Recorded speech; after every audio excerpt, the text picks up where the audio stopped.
Olá, Ribeirão! Olá, toda a região metropolitana de Ribeirão Preto. Hoje nós vamos falar com a Fernanda Simolim.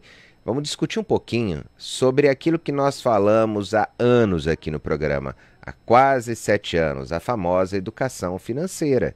E principalmente, nós estamos iniciando o ano, como que vamos nos organizar? O que precisamos saber? Porque todo mundo, no início do ano, reclama das condições financeiras ou faz projetos para o ano.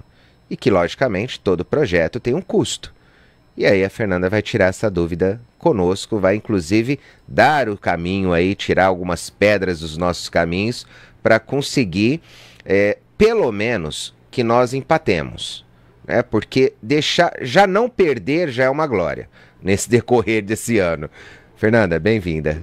Obrigada, satisfação. Obrigada pelo convite de estar dizendo uma palavra que investir em conhecimento rende sempre os melhores juros. E finanças é isso, é dedicar todo dia um pouquinho para a gente poder prosperar e colher os frutos, né? E ali a rentabilidade. E acontece que todo ano é a mesma coisa. Fim de ano as pessoas saem de férias, vão viajar, é Natal, é Réveillon, são os presentes. E aí no início do ano vem aquele sufoco para pagar os impostos, matrícula e material escolar. Aí vem pedir socorro, o que eu faço? Gasta o 13º salário, quem é CLT acaba gastando ali nas festas. Eu sempre oriento a poupar, investir um percentual. E todo ano é a mesma coisa, todo ano a gente vai ter o IPVA, o IPTU, não é mesmo? Então precisa de planejamento financeiro, é essencial. Mas como planejar se nós estamos em uma... Eu vou misturar um pouco situação política e também condição educacional. Nós não fomos educados a conseguir poupar. Nós não fomos educados a investir.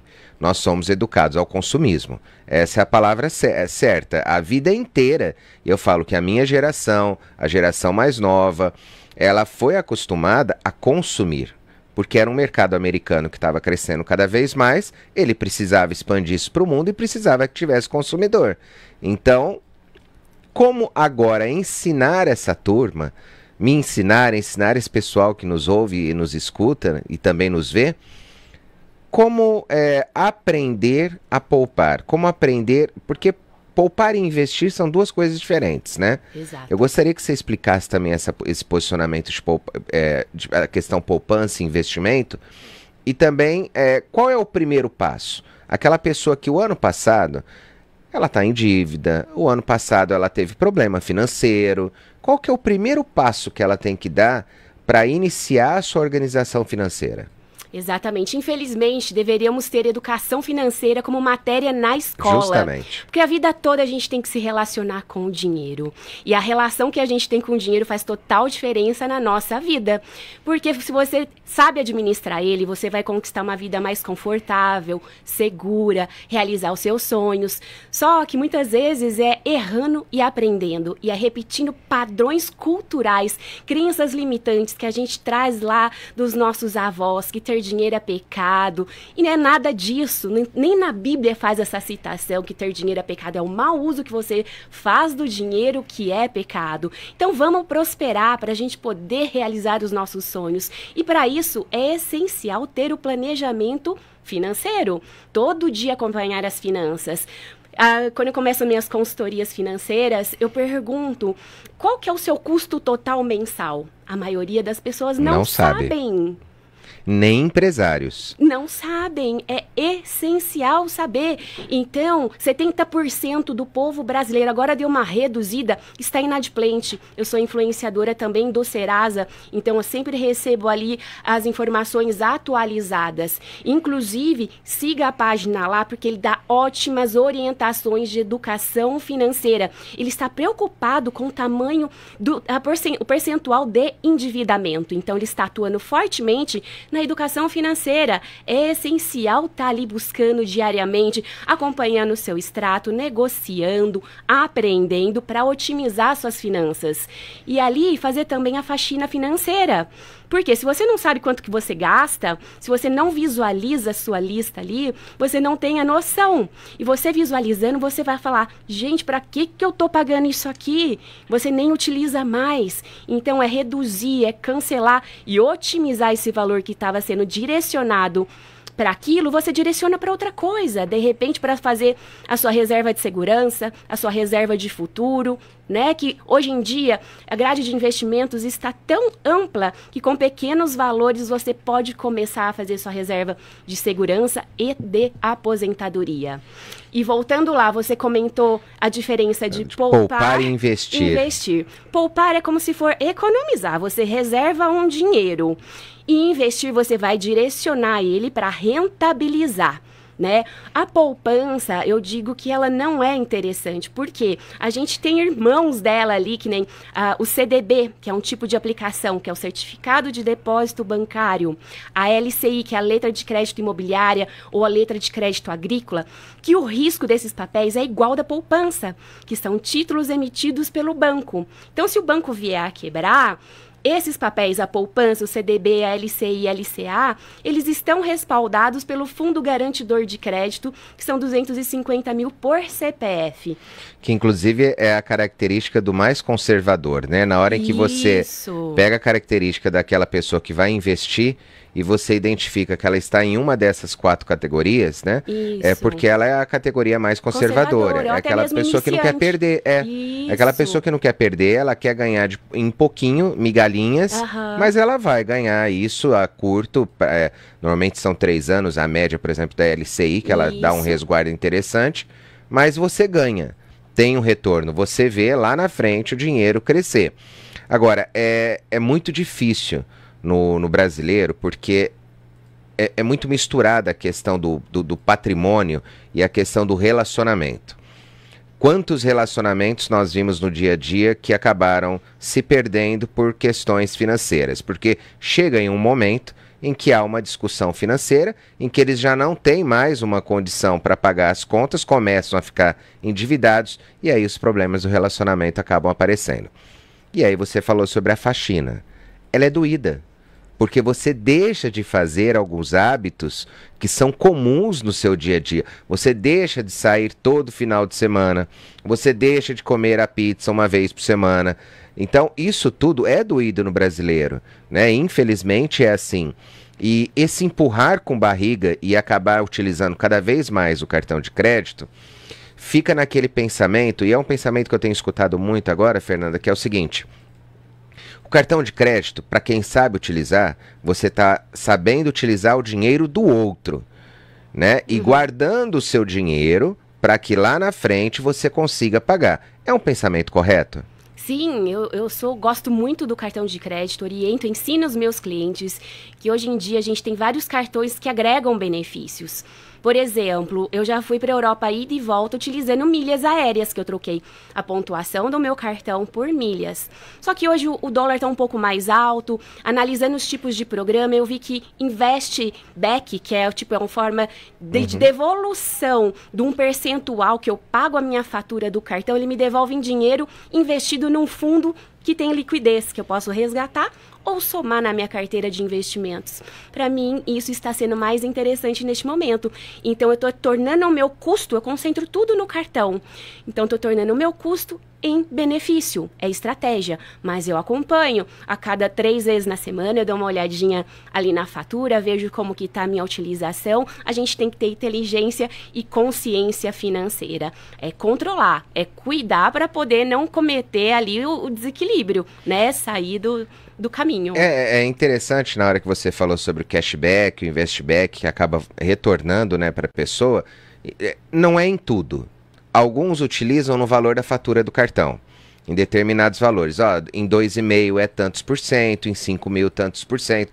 Outros em locais. No posto tal você tem um retorno de 2% e dali para frente. Mas isso você precisa conhecer os benefícios do seu cartão. Para chegar nessa situação que a gente está falando, você já precisa ter feito a faxina, precisa ter ficado estabilizado nessa faxina, para começar a utilizar um cartão de crédito da forma que, olha, todas as minhas contas, ou quase todas, eu vou utilizar através do cartão. Por quê? Eu consigo ter um retorno financeiro. Exato. Né? É esse pensamento. Mas essa faxina, quais são os primeiros itens que a pessoa deve fazer na questão financeira em retirada? É a questão alimentícia, é a questão das saídas, dos passeios, né? A pessoa não entra numa neurose depois disso tudo, de deixar de fazer tudo aquilo que gosta? Não precisa, eu falo que eu não passo vontade de nada, mas eu faço escolhas, e escolhas econômicas, né? Eu falo que é que nem no circo, a gente não tem ali uma malabarista virando vários pratinhos ao mesmo tempo, e é isso na faxina financeira, é isso na nossa vida e é isso nas finanças. A gente tem que otimizar tudo. Por exemplo, eu atendi uma cliente, ela pagava R$ 500 num pacote de Wi-Fi, o telefone e a televisão, sendo que ela trabalha o dia todo, ficava em casa só à noite, assistia canal aberto. Então eu falei, pra que você paga tudo isso? Ligamos lá, ela negociou de R$ 500 por mês, ela reduziu para 200. Olha só, ela fez uma economia de R$ 300 que a gente direcionou para uma previdência privada pensando na reserva de aposentadoria dela.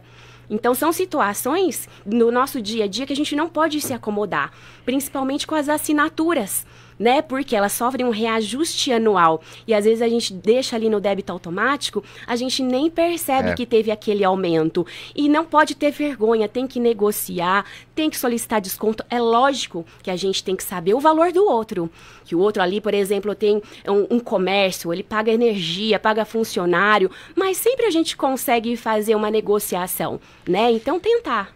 O brasileiro, ele tem esse... É engraçado porque tá no sangue essa questão de você... Eu não falo barganhar, eu falo que é você... E nem desvalorizar o serviço do outro. Porque muitas pessoas falam, olha, não coloca preço no meu produto. Não é assim.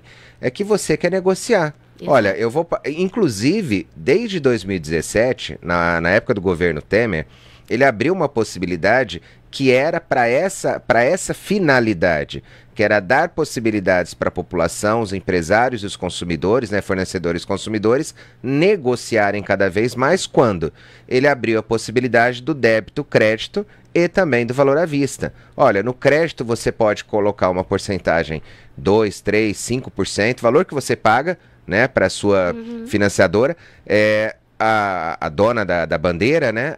O débito a mesma coisa e o valor à vista era para o valor você conseguir um desconto naquele valor que estava colocado na prateleira. Mas não foi isso que aconteceu. Infelizmente, o brasileiro ficou com valor à vista, que era o que estava na prateleira, e os outros dois valores eram acrescidos. 1,5, 2,5 no débito e no crédito. Então, é uma ideia que o governo já deu para a população. E essa população, que faz parte os fornecedores e os consumidores, em negociarem. Sim. E em todo lugar, na hora que você fala sobre o Serasa, é aberta a negociação para fazer a quitação de uma dívida, né? Ou para o parcelamento dela. Na hora em que você fala com a Fazenda Pública, você tem possibilidades para poder fazer o pagamento de uma dívida a médio a longo prazo. Então dá para você... Isso tudo é negociação. Negociação é a palavra-chave para 2024?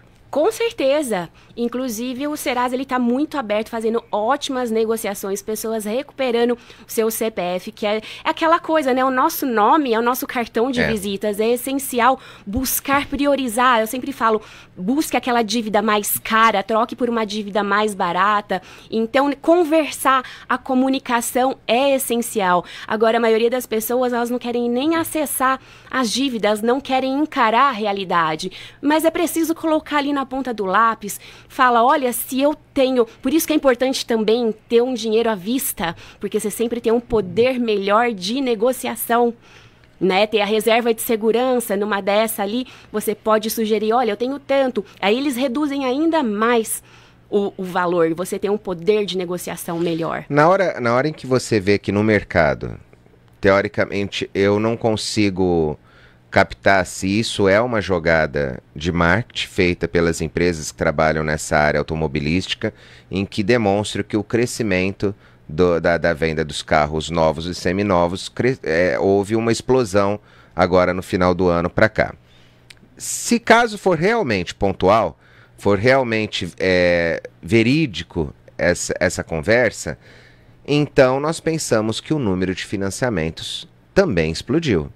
que o número das pessoas que acabaram financiando explodiu. Ou seja, elas vão pagar 20, 30, 40 mil a mais do que o valor quando negociaram no carro.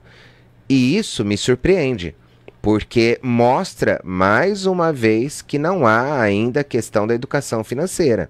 A pessoa que comprou um carro novo, que entrou no financiamento, que não deu lá um crédito em garantia, que não utilizou, não fez cotação entre bancos, não negociou com seu gerente, né, não conseguiu verificar o quanto eu tenho, quanto eu posso, né, é importante verificar tudo isso.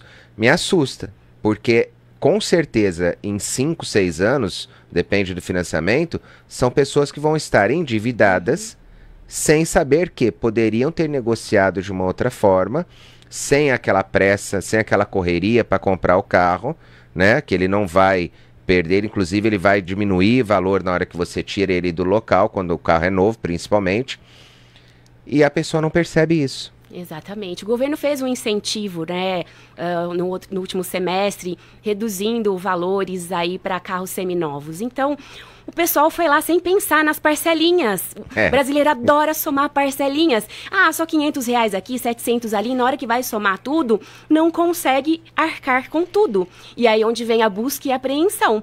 Que se ficar 3 meses sem efetuar o pagamento do financiamento do veículo, ele vai perder todo o dinheiro que já investiu ali. Por isso é essencial o planejamento financeiro, somar as parcelinhas, ver o quanto que você tem ali para poder fazer. Não, eu digo que o financiamento é interessante a partir do momento que você tem estratégia, que você não case com ele ao longo dos 4, 6 anos. Não, tem a estratégia de ir antecipando as últimas parcelas, que você tem desconto e ainda retroage os juros, o prazo. Então é questão de estratégia e de negociar. Hoje em dia a internet nos possibilita verificar, fazer comparativo de preços em vários dos lugares. E você tendo a referência, fala, olha, em tal lugar tá X reais, você consegue fazer isso, está atento, dá o devido valor no dinheiro, para o dinheiro poder trabalhar a nosso favor. Eu falo muito, Fernanda, a respeito do consórcio, né? Eu falo que se a pessoa for organizada, ela conseguir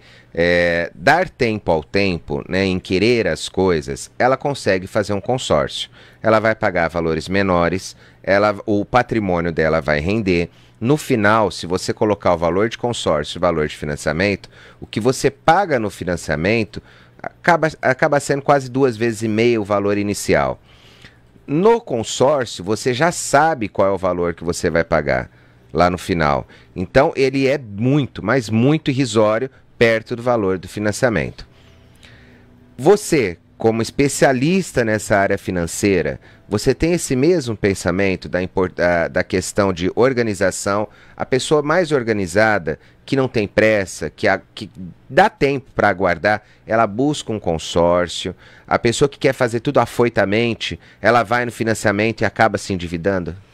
Gard, assim, eu propriamente não gosto muito do consórcio, porque tem alguns tipos que, ao analisar o contrato, você vai ver que tem taxa de administração, que se você pegar esse valor, você investir, você vai ter um retorno muito melhor. E se você tiver estratégia, dependendo do financiamento, por exemplo, um financiamento imobiliário, que a nossa taxa de juros é a mais baixa que tem, se você fizer esse esquema de planejamento de antecipando as parcelas, não arcar ali por todos os anos, você não vai estar duplicando ou triplicando ali o valor. Então, tudo é questão de planejamento e estratégia. E ver cada caso é um caso. Então, precisa analisar com critério o consórcio que está sendo oferecido versus o financiamento. Então, na maioria das vezes, eu tenho tido mais sucesso com a característica e perfil do meu cliente aos financiamentos, que é mais flexível, mediante o consórcio, que é mais burocrático. É porque na hora que nós falamos sobre a educação financeira nas escolas, é porque é a teoria. Sim. É tudo aquilo em que, inclusive, dá para você utilizar na prática durante o ano, brincando com a criança, a questão de investimento, aqueles dinheiros que são feitos só para aquele momento, né, como uma brincadeira e tudo mais. Existe o Banco Imobiliário, Sim. que é uma grande brincadeira a respeito disso. Mas é difícil esse entendimento quando você sai da teoria. Quando você vai para a prática, e aí eu volto a falar, é muito dolorido para a gente quando nós estamos batendo de frente com uma realidade e que nós não percebemos essa realidade e começamos a perceber que, olha, a minha vida social vai diminuir, porque eu vou ter que começar a enxugar um pouquinho ali, enxugar um pouquinho lá. E eu não vejo muito dessa forma mais. Eu vejo como uma nutricionista fala, você tem que comer de tudo um pouco. Ou seja, você não precisa ir no lugar mais caro. Você quer comer pizza? Não precisa ir no lugar X. Você tem o Y. Olha, você, em vez de você ir ao local, você pode pedir. Você já não tem os 10%, você já não tem os gastos com bebida no local, né, que acabam sendo dobrados do valor final. Então, tudo eu falo que hoje, conhecendo essa questão financeira, inclusive foi até uma brincadeira entre amigos esses dias, nós fomos em um determinado local e esse local ele tem um custo interessante, um custo alto. E aí os amigos que foram falaram, olha, se nós nos programarmos, dá para pelo menos uma vez por mês participarmos desse local. E surgiu de uma galera, de um pessoal que não tinha esse tipo de pensamento.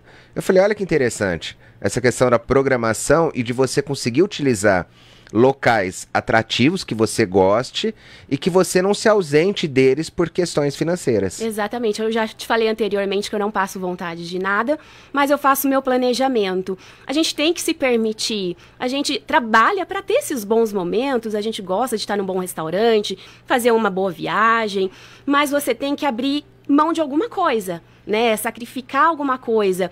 Quando eu pego para fazer a análise dos cartões de crédito do meu cliente, normalmente o que mais pesa, sabe o que é? Pedir comida em casa. O bendito iFood. Porque o brasileiro trabalha até 8 horas da noite, chega em casa, estou cansado, mereço pedir uma comida. Aí na hora que você pega para fazer a média, somar ali, fica muito mais caro do que você se planejar no domingo, fazer as suas marmitinhas ali, já organizar para depois você se permitir e sentar nesse restaurante chiquíssimo, né? Então a gente tem que fazer esse sacrifício se você quer realizar além daqueles outros sonhos. Eu falo que você tocou num lugar interessante, que é até aquela questão do vale, que a pessoa recebe refeição, alimentação, e ela tem a mania de utilizar aquilo. Eu não vou levar almoço, eu não vou levar marmitinha para o trabalho, eu vou simplesmente utilizar aquele vale. Poxa, eu falo assim, pensa um pouquinho, o tanto que você gasta em alimentação fora de casa, a tua marmita com certeza não vai dar 20 e poucos reais. A marmita que você faz em casa. Então a compra que você faz, faça uma vez um teste, compre todo aquele seu vale para sua casa e comece a levar durante aquele mês aquela marmitinha. Você vai ver o tanto que rendeu. E isso é uma questão, você vai ver, é uma questão simples de se fazer. Imagine você fazendo isso na parte financeira, você conseguindo também visualizar que você tem possibilidade, você tem capacidade de ir para outros locais, frequentar inclusive outros locais, tendo uma organização financeira. E eu já vou pedir para a Fernanda dar uma dica para a gente, porque nós temos 1 minuto e meio, que no cenário econômico vem acontecendo, que é interessante e como utilizar. Bacana, eu tenho reforçado muito isso nas minhas redes sociais, que o cenário econômico, a nossa taxa de juros do Brasil é aquela famosa Selic, que a gente sempre escuta o Bonner falando lá no Jornal Nacional. Então é importante a gente saber como ela está. E ela vem sofrendo reduções. O Copom, o Banco Central, se reúne a cada 40 dias para definir se mantém, se diminui, se aumenta. E está vindo vários processos de redução. Isso facilita, é bom para as linhas de financiamento, empréstimos, porque repassa as taxas para essas linhas. Então o mercado fica mais aquecido e tem mais oportunidade de pegar um financiamento com uma taxa de juros mais em conta. Essa taxa Selic, ela envolve o quê? Aliás, ela atinge o que a nós brasileiros? Ela é o termômetro tanto para os investimentos quanto para os financiamentos e empréstimos. Para os investimentos, o ano passado a gente ficou, as pessoas conservadoras, aplicando na renda fixa, estava tranquilamente tendo uma ótima rentabilidade, em torno de 12% ao ano, de forma conservadora, sem precisar entrar em investimentos de risco, que é uma rentabilidade bacana. Agora não, esse quadro já vai mudar, porque ela reduzindo, a gente já precisa alocar esse investimento ou entrar numa carência, ou entrar um pouquinho no risco, para poder ter pelo menos essa rentabilidade que a gente estava tendo. Agora, o cenário vai ser interessante para quem está pensando em adquirir um imóvel, adquirir um automóvel, que vai ficar mais atrativo. Fernanda, passa pra gente, porque você dá cursos, você dá consultoria, dá palestras, passa pra gente em quais canais a gente te encontra, né? E como conversar com você. Maravilha. Eu estou em todas as redes sociais, mas eu digo que o meu escritório é o Instagram. É Finanças com Fernanda. Então, ali eu contribuo com utilidade pública de vários nichos, sempre falando de finanças, bom custo-benefício, como fazer viagens também de forma econômica. Então, me segue lá, que vai ser um prazer poder te ajudar a investir em conhecimento que rende sempre os melhores juros. É isso aí, Fernanda, muito obrigado pela participação, com certeza você voltará mais vezes, vai ficar de carteirinha aqui, agradecer os nossos ouvintes e telespectadores e até amanhã, se Deus assim nos permitir. Obrigada. Hora do Consumidor.